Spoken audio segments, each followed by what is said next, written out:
I do want to ask you about India's trade deficit situation, because that's a point that I raised with the trade minister in India, which has widened to a 10-month high because of gold imports rising and higher shipping costs as well as exports slowdown, putting pressure on the export side of the equation. How do you think that would trend going forward? Because it also is linked to India's balance of payment situation and the fact that India is trying to insulate itself with higher forex reserves.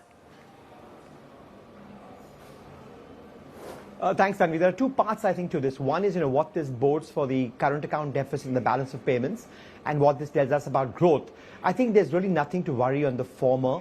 I think this was an aberration. A lot of it was gold imports being front-loaded because of the festival season. And remember, gold import duties had been cut. So I think this is very much a one-off. In general, the current account deficit has been very well behaved and very benign. Because India's seen, service exports have picked up very sharply, and over the years, oil intensity has come down. So we still expect this year's current account deficit to be, in the range of about 1.2% of GDP, very sustainable, very financeable, and so not a concern at all. I think the one thing that, India and all emerging markets need to be careful of is just what's happening on the goods cycle globally. You spoke about manufacturing exports being softer. I think outside of tech, you're seeing that in many Asian countries where outside of AI and tech exports, the export goods cycle has slowed, and that will have implications for growth going forward. I guess in India's case, there are two mitigating factors. One is service exports are still holding up nicely. And secondly, the fact is we've also seen commodity prices soften. So there's a positive terms of trade impulse that comes from there. But I think largely on the current account deficit, the balance of payments, really it's a very comfortable situation. If anything, the RBI has a problem of plenty.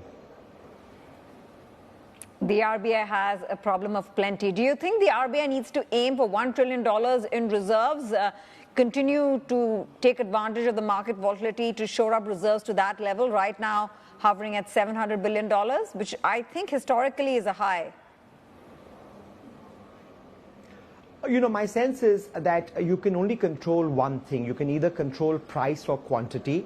We've seen what the RBI has done, and I think correctly so in the last few years, is ensure that the trade-weighted real effective exchange rate does not secularly appreciate. And I think that's the right policy.